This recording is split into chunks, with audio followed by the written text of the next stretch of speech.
we've looked at a decent cross-section of Japanese animation, some great, some not quite as great, but I thought it best to look at something a bit different.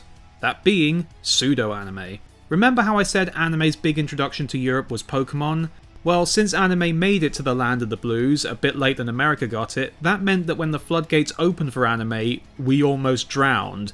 And we had so much anime in the late 90s and early 2000s that I'm surprised there wasn't some sort of 1983 video game style crash where it turned people off to anime entirely. But no, tons of Euro countries loved it.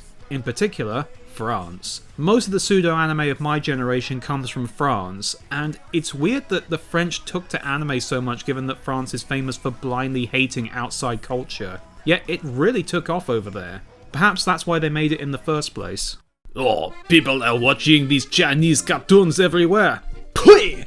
We shall make our own, with sexy teens and even more fan service. For those who don't know, Pseudo-Anime is a show that is clearly trying to invoke anime tropes, styles and even structure, but were made with Western companies. There were a lot of these in the mid-2000s, and for a while, amongst hardcore anime fans, being pseudo-anime was considered a sin against anime, hence why Avatar didn't take off very well when it was first released. Oh yeah, remember that? Avatar was considered garbage pseudo-anime for a little bit. But for some reason, France made a ton of them, and we're going to look at a few of them today. The first we're going to look at, in tribute to one of its voice actresses, is Code Lyoko. The plot is basically a group of high school kids discover a virtual world inside a computer, and go in to stop a sentient computer virus from taking over the world. So it's essentially Matrix meets Age of Ultron. This show was unique for having two separate animation types. In the real world, they're animated in 2D, but when they go into the virtual world, they use CGI, which is kind of cool, though this is a searing indictment of how some designs can look good in one plane, but not another. This is what is known as the 5 heads design, which doesn't mean the characters have 5 heads, but more so that the shape of their heads looks like a warped pentagon, which is an odd look, but in a 2D plane, it's fine. In a 3D one, not so much. Though I will give it credit, for a mid-2000s TV show CGI, it's not that bad. The movement is quite fluid and doesn't look too awkward, the textures are smooth and nice to look at, and it's quite impressive actually, especially compared to this. The voice acting is also a little iffy, but in a way that's unusual for voice acting. It's a thing that's an issue with French cartoon dubs in general really. You may notice in anime dubs that the dictation and flow of the speech might be a tad odd because they need to have what they're saying match up with the flow of the animation. Not the lips, but with the pacing and the editing. The same happens in French cartoons, however, unlike anime where the pacing of the dialogue is sometimes a tad rhythmic and slow due to the pace of the animation, here it's rocket fire fast. Hey Ulrich, it wouldn't be you who gave her that necklace by any chance. You out of your mind or something? I didn't even know it was Valentine's Day. Yeah, what if it was me? Aelita isn't your property as far as I know. Uh-huh! You see, you admit it! In French cartoons, they tend to speak in their native language really quickly, and for some English-speaking voice actors, it can be hard to keep up. The New Adventures of Lucky Luke handled it fine, whereas some of the later Asterix movies, it's really hard to tell what the voice actors are saying. This falls in the middle a little bit. You can clearly tell what the actors are saying, but sometimes you have to stop and think about what they said because they said it a bit too fast. And unlike most pseudo-anime, this was made to be spoken in French from the start, hence why it's like this. Still, the voice actors they did get do as good of a job as they can, and they certainly have a pedigree in doing French animation dubs, as a lot of the cast would go on to be in the English dub of the first series of Peep-a-Doo. Dave Gassman, Sharon Mann, and Barbara Bubba-Scaff, the latter of whom I've spoken to and is super nice, so I felt obliged to do this in tribute to her. As for the plot and characters though, they're pretty good. I mean, the show is nothing brilliant, but for the stuff that was coming out of this generation, it did stand out, and you could tell the people who made it put a lot of effort into it, and I really commend them for that. Plus the theme song is awesome. The techno voice and very uplifting and grandiose melody really hype you up for the show.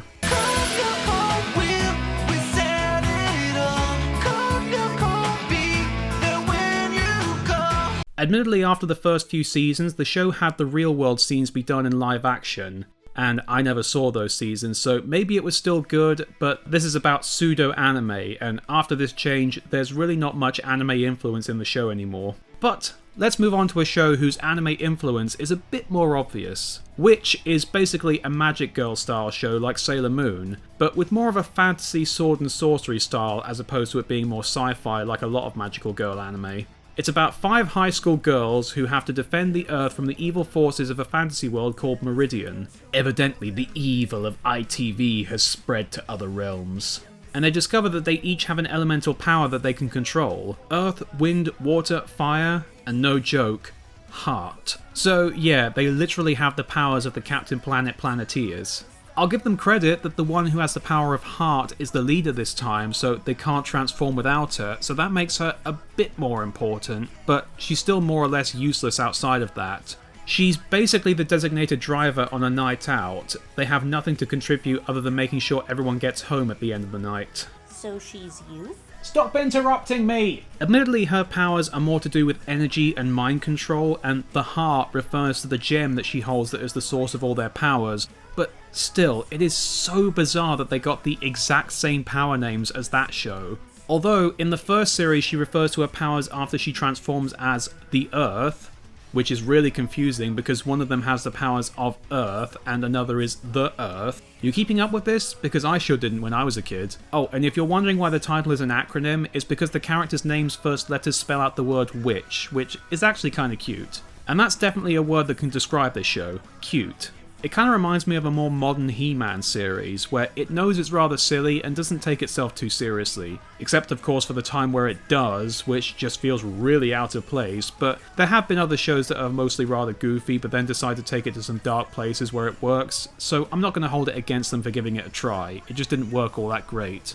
One thing that definitely stood out to me with this show was the animation, because for a mid-2000s kids show, it's pretty impressive. It definitely has craft and care put into it, and it's very nice to look at, and it reminds me a lot of the animation from the Boondocks, and I wouldn't be surprised if some of the same people went on to work on that series. The voice acting's pretty good too. All the girls do a good job, which is surprising considering they're mostly unknowns. I could have sworn that the Fire Girl was voiced by Cree Summers, but no, she's not. That's pretty cool. And they do really elevate some of the really corny jokes they have to tell by working off of each other. I feel something down the back of my neck. You promise not to freak if I tell you what it is? Then it's just a hair. The supporting characters though do have more prestige behind them in terms of their voices. Greg Snipes, aka Beast Boy and Michelangelo, Steve Blum, aka Spike Spiegel and Wolverine, Lauren Tom, aka Amy Wong, and Jacob Marsden. Bit of a downgrade from the last thing we saw him in. As do the bad guys like D. Bradley Baker and Kathy Soucie, reunited at last after Space Jam. They all do a really good job. So this show definitely has a lot of good things in it. Is it actually good? Well, I don't know if I would go that far. There is definitely one place where it falls down. The writing. While it's not bad and does have some good moments, the main issue is that the formula of the show is very much trying to invoke the typical anime villain of the week structure, but it's still written like it's a typical serialized kids show from the mid-2000s. Which, to be fair, some shows can pull that off. The original Ben 10 series did it beautifully, but that show felt more like a typical Saturday morning cartoon. A really good one, mind, but it still felt like that if you joined from any episode, you could watch it and not feel lost. This show still feels like it's trying to be that too, but still has events from episode play consequence in the following ones, and it just makes it a bit messy and not very consistent. I know this show does have a dedicated fan base, and I can see why, but I didn't get much into it as a kid, and that hasn't really changed. Sorry, but it's not my thing. I will admit that the theme song is catchy, but that's probably because they ripped the tune off from Born to Be Wild. No, seriously, listen to it and tell me that you aren't reminded of that song. Do you know which one can do magic tricks with water? Who's got power over us? Get your motor running. Head out on the highway. Though this is the theme that they used in my country. In the US, this was the theme song.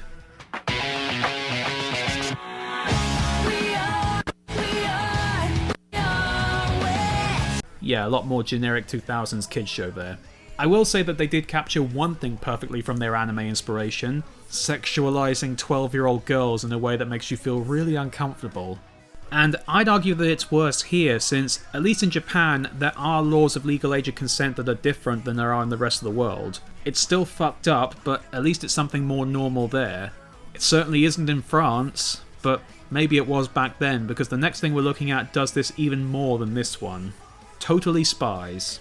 I mean, come on, you knew this was going to happen. This is a pseudo-anime that has gotten quite a lot of renewed attention in recent years, with a lot of online reviews drawing attention to it. Yeah, okay, point taken there. But it's basically got a whole new generation going, wait, we let our kids watch this? Yes, we did. And much like Witch, this is a show that I also didn't get into that much as a kid, but evidently I was really in the minority there because this show was huge, and arguably still is. There was a feature film, tons of toys and merchandise, and more Rule 30 fan art and animation than you could ever imagine coming out of it. Which, at the very least, could claim that it had good animation, voice acting, and some creativity. Oh, and something else that's important to a fiction. Oh yeah, a story! Totally Spies is basically a hentai that cut out all the hardcore sex scenes but kept in the weird softcore foreplay scenes. And how? The plot, what little there is of it, is more or less a total rip-off of Kim Possible, though actually to give it credit, this did come out first, but this is not the first high schoolers who lead a double life story. Hell, it's not even the first one with Spies involved. Spy Kids came out the same year as this. But originality is one thing, interesting characters and funny jokes are another.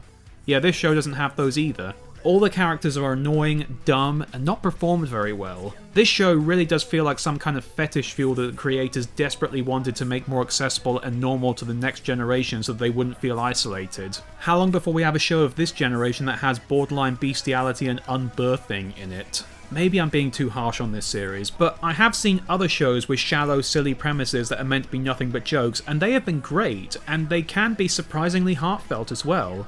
This is just the Minions if they were sexy. Though for the love of God, that is definitely one dark corner of the internet that I am never going to, since I'm sure that's a thing. Even the animation's not that great, and I suppose you could argue that they're trying to capture the minimal movement style of animes, but even when animes do have that, they still have a lot of motion and excitement in the action scenes. This show barely has any action scenes at all, since it's a comedy. Even what we do get doesn't look all that nice. It's janky, it looks a bit like it's being looped constantly, and not even very well. It feels like they don't even have the reverse of the footage to create a bridge between the loops, it's just the same 5 frames over and over again. And yes, anime does that too, but they've gotten it down to a point where it's almost an art form at this point, and it still looks presentable. This just looks like a video game that hasn't loaded properly. And you can tell that the animators weren't being paid a whole lot either, because there's a lot of the time where the girls won't change out of the one outfit that they've been in for an entire episode. I mean, look at this. Who wears a leotard and leg warmers in a sauna? Though then again, why am I complaining? At least this seems like they're trying to keep them modest for a change. This show was just a mess, which is a shame because I've seen the studio make much better stuff, but sadly this was not one of their better productions. And I think that's a decent look at pseudo-anime. We saw a good one, an okay one, and a bad one. This subgenre would die down a bit after the mid-2010s, even giving us some damn good shows out of it. But shows and movies made in the West these days are more content to just have minor anime references than fully ripping off their style, for better or worse. And so, brings us to the end of anime. A change of form for me, but I quite enjoyed it, and if you guys did, maybe we'll do this again next year. But until the next time, I'll see you later. And let's hope I'm just not... I'm turning Japanese, I think I'm turning Japanese, I really think so. Turning Japanese, I think I'm turning Japanese, I really think so.